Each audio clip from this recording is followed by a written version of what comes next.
OK, on va aller un petit peu plus loin pour...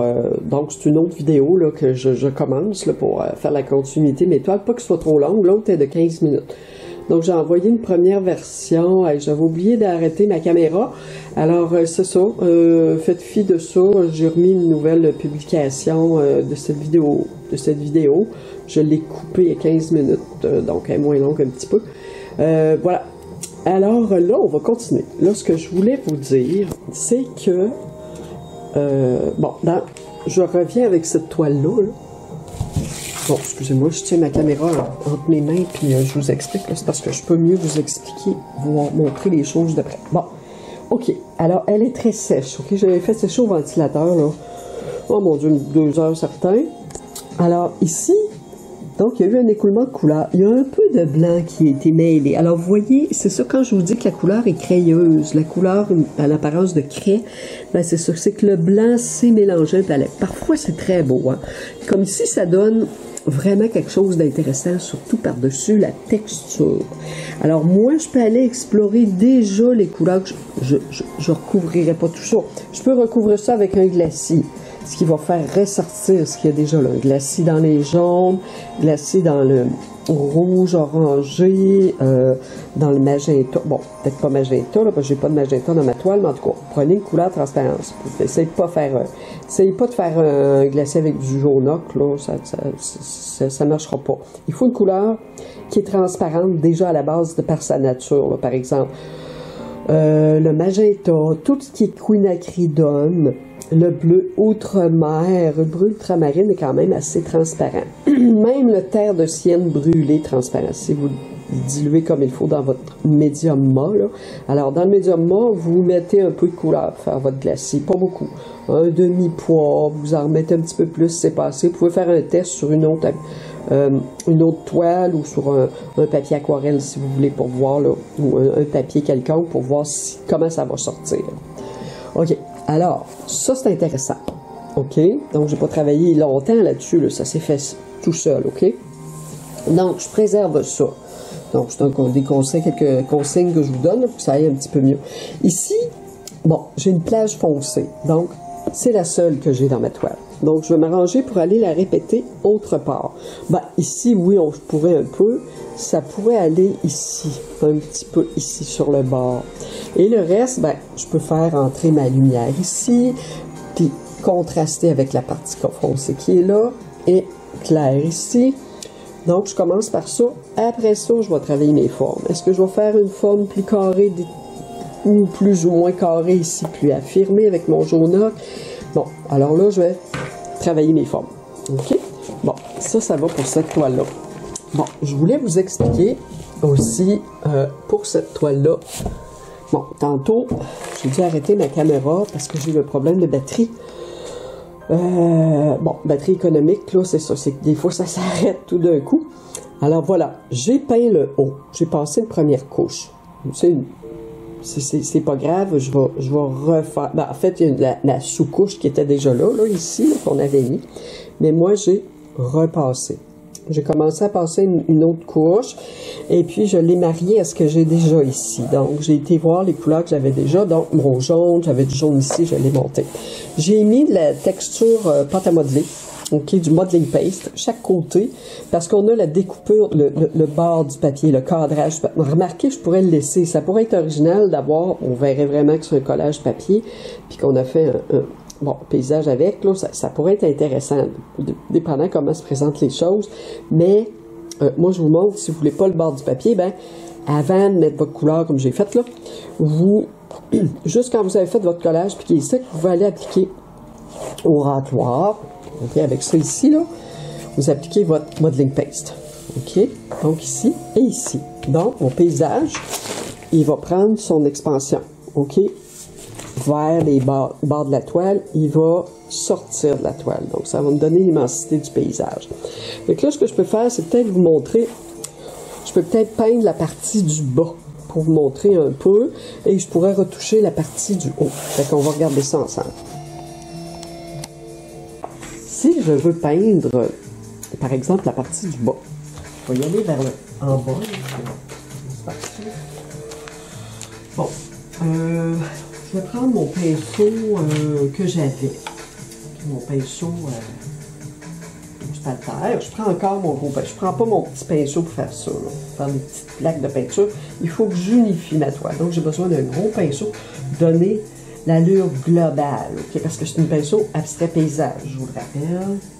Donc, ici en bas, moi, j'irais plutôt avec des couleurs peut-être un peu plus foncées. Je vais juste mettre un peu de bleu. Mon bleu ultramarine, qui est une couleur transparente. Je ne suis pas obligée de prendre la couleur transparente, mais je vous le dis en passant, c'est une couleur transparente. Alors, ce que je vais faire, je vais appliquer aussi un peu noir. Parce que je vais faire le bas un peu plus foncé que le haut. Et puis, en bas, c'est sûr qu'il peut se passer des choses. Je vais commencer par vous expliquer comment le faire, là. Bon, alors, ce que je peux faire, je peux tout simplement aller étaler ma couleur. Je vais voir un peu ce que ça va donner. Je mets de l'eau. Donc, vu que c'est en bas, donc c'est la partie du bas de ma toile, donc je vais la travailler dans les deux sens, comme ça. Je vais rapidement. Si vous voulez appliquer la couleur là, en eau comme ça, rapidement, là, pour voir ce que ça a l'air avec le haut, ben, il faut que vous le fassiez rapidement. Là. Vraiment rapidement, que vous n'attendiez pas que ça sèche.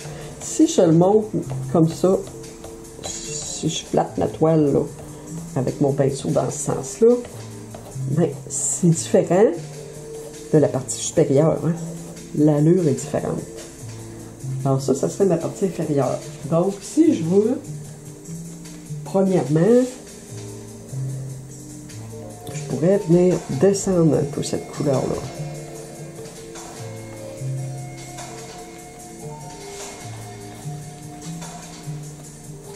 J'ai mon doré.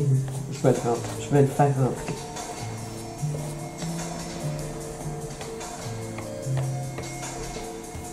Bon, le pinceau à l'horizontale, à la verticale, ça, vous pouvez l'essayer.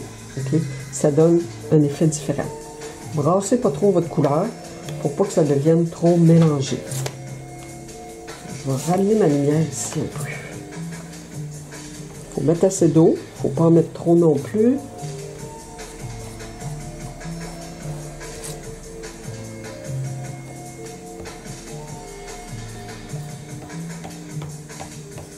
Je vais déclasser un peu ici. J'ai un morceau de tissu ici.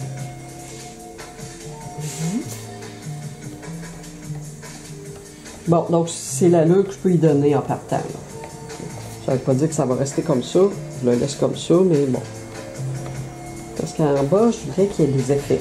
Ce que je peux faire, là, je viens d'appliquer ma peinture. Ce que je pourrais faire, ce serait de mettre de l'eau. Pour que l'eau réagisse. Je l'ai laissé sécher juste un petit peu et ça va créer peut-être des petits points qui vont aller chercher le fond de la toile. Des points blancs, si vous voulez. Si votre toile est blanche, surtout. Ça serait de l'alcool aussi qu'on peut mettre dessus. Un petit moment, je vais aller m'en chercher.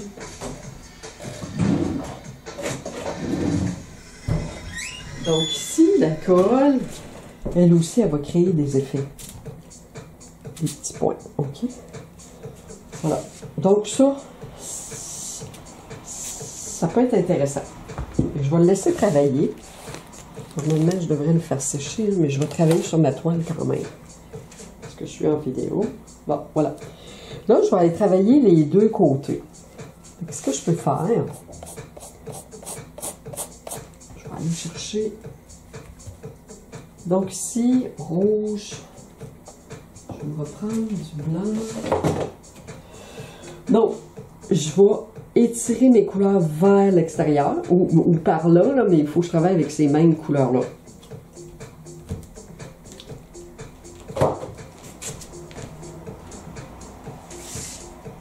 Bon, alors je vais chercher ça. Je vais chercher un petit peu de mon rouge fluo et un petit peu de rouge. Donc, blanc, rose fluo, rouge, c'est ce qu'il y a ici, là. Je peux aller me chercher un petit peu de doré. Je peux tourner mon pinceau quand je prends une couleur qui est nouvelle. Pour avoir toutes les mêmes couleurs là, sur un côté du pinceau. Là, il reste un blanc ici que j'aime bien. Je vais le laisser. Ici, jaune, doré. je viens chercher ma couleur du haut ici. Je vais mettre un peu de terre de sienne, un peu de blanc.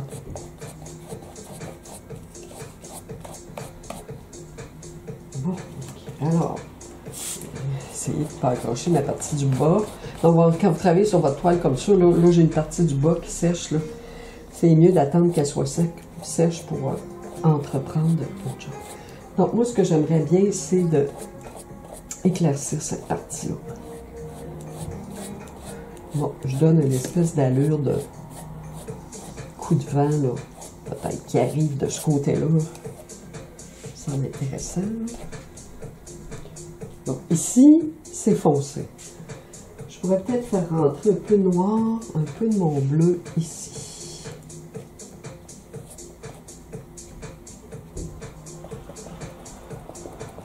Je sais pas, là, j'essaie des choses, là. Ça peut être intéressant.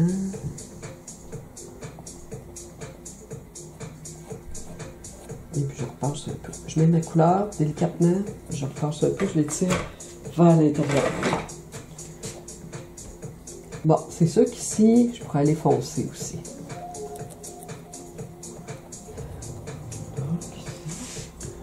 Ma guenille me sert toujours pour ajuster les choses. Donc, une guenille humide. Humide, pas trop mouillée, humide, petite. Il ne faut pas la traîner sur la toile parce que ça peut traîner votre peinture, ça n'est pas sèche. Là. Donc, je vais aller travailler comme ça ici. Ok. Alors, je peux continuer avec ma guenille aussi. Je peux aller remettre du rose-rouge ici, là. J'ai un peu de rose fluo et de rouge mélangé. Ce qui me donne quand même pas un rosé ni un rouge, un petit peu entre les deux. Ici, j'ai une petite... Donc, je vais combler avec ma couleur certaines parties.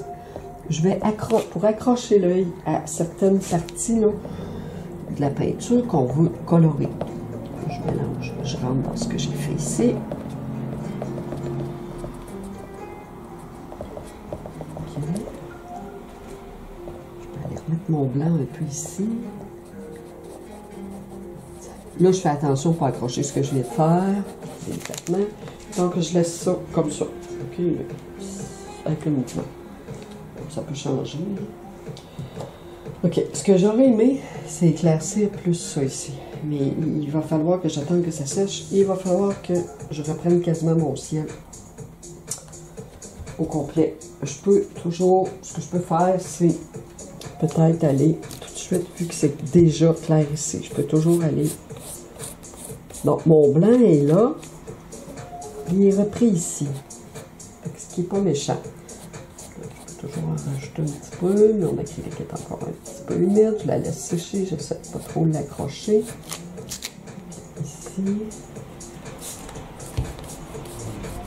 Donc, là, je le sais, c'est pas facile. Là. Si vous avez de la misère, allez-y en X comme ça. Au moins, vous allez avoir ça de fait. Puis, s'il y a des parties que vous voulez que je retravaille, ben, sur votre toile, je pourrais le faire.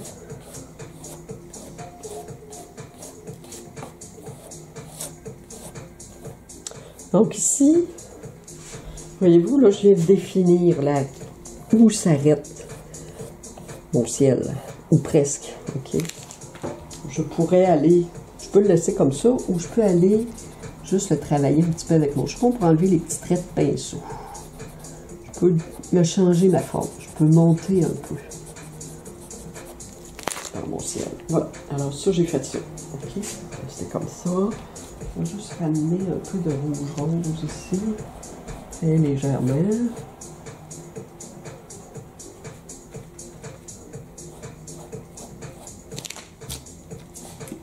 Donc, quand je rajoute de l'eau comme ça, il faut que je passe avec mon pinceau, pour pas que ça fasse de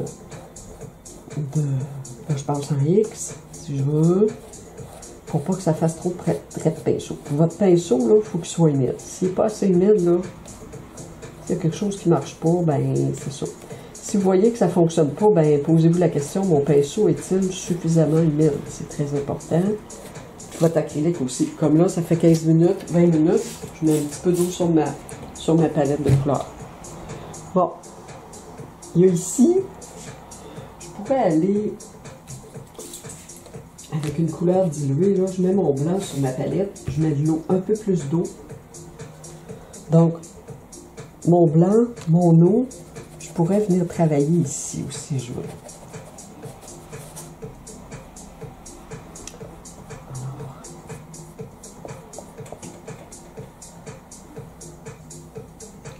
J'applique ma couleur sur ma plaque là, que je voulais changer, puis je la tire vers le haut. Bon, si de toute façon, moi je travaille dessus comme ça, là, mais de toute façon, c'est toujours modifiable. Hein?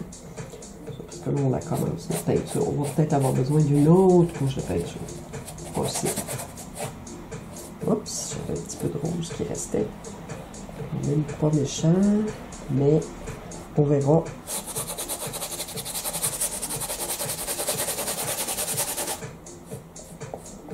Bon, je vais la laisser sécher ici. Juste ici. Donc, en rajoutant de l'eau, je viens de la rediluer un peu. Possible que la toile, la couleur devienne mate un petit peu, mais ça va peut-être marcher aussi.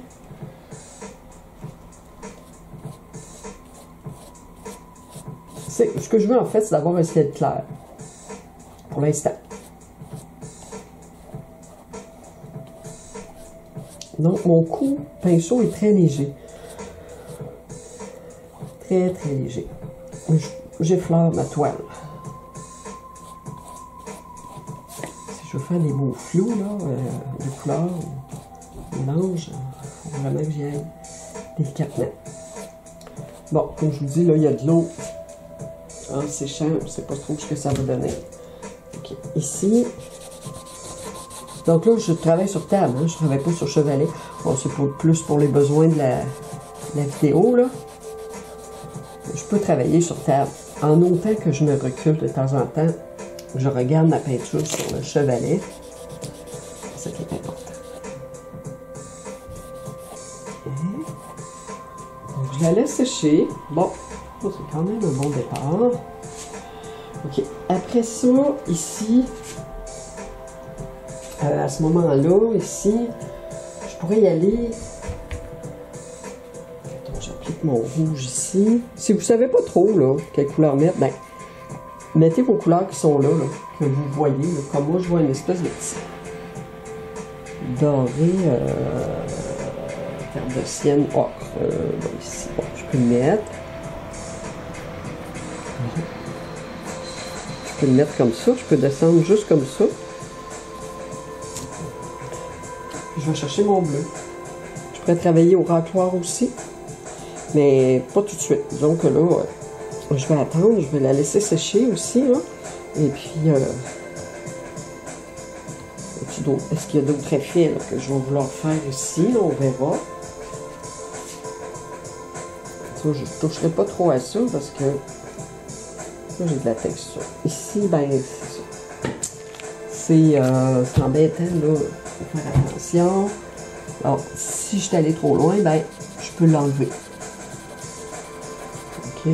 Donc, quand vous passez votre chiffon, là, c'est pas comme ça, là. Vous y allez délicatement et vous tapotez un petit peu. Ben, vous tapotez, vous frottez avec votre chiffon, là, mais délicatement, là. Pas qu'il y ait trop de... Tiens, on peut aller chercher des blancs aussi, là. Je peux aller en chercher. Je verrai, je remettrai de la couleur, c'est pour ça que je veux. Parce qu'il y a du blanc ici aussi, là, qui peut être intéressant à aller chercher. Ouais. La toile a commencé à sécher, mais si je frotte un peu avec mon chiffon, ben, je peux aller chercher le blanc. Ça peut être intéressant. Bon. Donc, clair là, j'ai clair là, des parties claires ici. Bon, ici, j'irais peut-être chercher un peu de bleu. Là, ma couleur n'est pas sèche.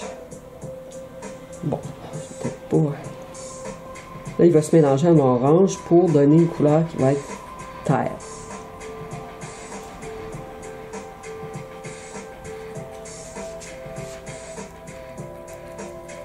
Donc, je sors mon petit rose, je vais rejoindre le rose qui est là. Ok.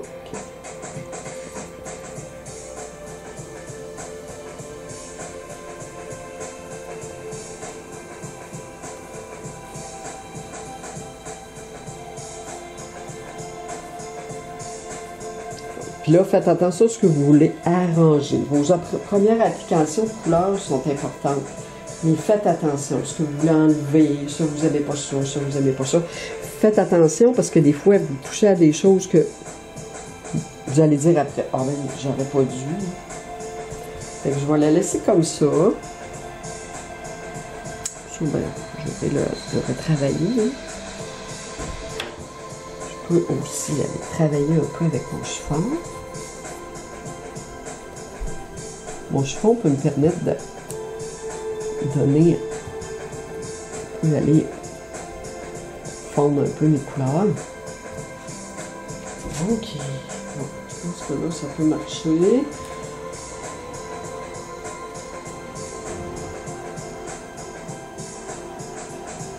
J'essaie des choses là. J'essaie des choses. Je mets de la couleur, j'ai rien enlevé dans le pire des cas. Bon, quand je mets assez de couleur aussi, puis c'est pas vraiment ça que je veux, je peux aller retirer avec un morceau de papier, par exemple.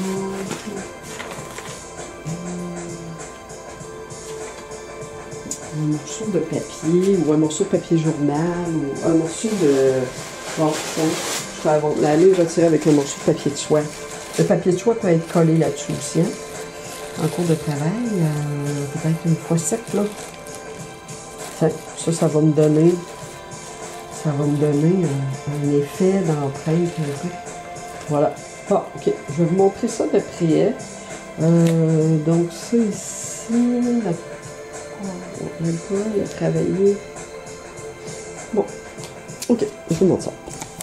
Ok, voilà notre paysage abstrait. Alors, les effets à l'alcool. Bon, c'est un peu ce que ça donne. Ici, la couleur est plus ou moins mon goût, mais les effets sont quand même intéressants. Alors, je pourrais recouvrir, là, je pourrais mettre un glacis, ça va peut-être bien sortir. Ici, ça a un petit peu mieux réussi parce que j'avais un peu de blanc avec ma couleur. Donc, ça a donné, avec les autres couleurs qui n'étaient pas sèches, une espèce de mélange de couleurs neutres. Mais, c'est pas grave, on le laisse comme ça, ça fait partie de la superposition des effets. OK. Alors ici, on a le fond de la toile qui est là, que j'ai fait réapparaître. Il va peut-être disparaître. Bon, ici, j'ai travaillé, donc, le ciel. Et puis, j'ai tiré ma couleur, mélangé le ciel avec l'horizon, finalement, pour qu'on ne la voie pas. Même côté, même chose ici, on ne le voit pratiquement pas. Ça sera retravaillé. Donc, j'ai une belle lumière ici qui se déploie quand même. Douce. OK, c'est doux. Parce qu'ici, si je veux mettre un peu plus d'action, ben, il faut que j'ai une partie où est-ce qu'il y a plus de douceur pour que dans la composition, ce soit moins difficile à regarder, moins fatigant. Alors, j'ai presque un tiers ici de ma toile, là, qui est un ciel tranquille, là. Donc, ici, OK, on a quand même des textures qui sont intéressantes. La couleur a été tirée avec le pinceau. Foncé. OK, les rouges. Appliquer un peu de doré. OK, alors vous pouvez y aller avec le racloir aussi. Donc, une fois sec, moi, je peux travailler avec le racloir, je peux travailler avec la peinture, le papier, comme j'ai fait là, avec le papier de soie ou un papier journal que j'applique sur la toile pour retirer ma couleur. Je pose ma couleur, je la retire. Je peux essuyer ma couleur avec le chiffon humide aussi. Bon, alors, quand même, on a un bon départ. Je suis en train de me demander, admettons que je la tourne, que je change le sens, je vais avoir quelque chose de différent. Mettons, je pourrais même y aller comme ça. Mettons que je la pose comme ça. Ben, j'aurais quelque chose, une composition abstraite complètement. C'est différent, là. Si je la tourne, je m'excuse, là, j'ai ma caméra en main, que vous voyez bien, là. Voilà. Okay, donc, c'est différent. Non, je n'ouvre pas pour bouger votre toile. Je vais enlever l'autre. Donc ici, voilà, c'est ce que ça donne comme ça. OK. Et puis, si je fais ça, aussi. Voilà. Alors, je pourrais travailler par strat jusqu'en bas. Ok, donc j'aurai une toile différente. Là. Si je recouvre mon ciel, je travaille comme ça. Ici, par strat, ça va être différent. Donc, moi, pour l'instant, je vais la laisser comme ça. Elle peut changer de côté. On ne sait pas. Donc, je vais vous retrouver pour une autre vidéo, pour une autre toile.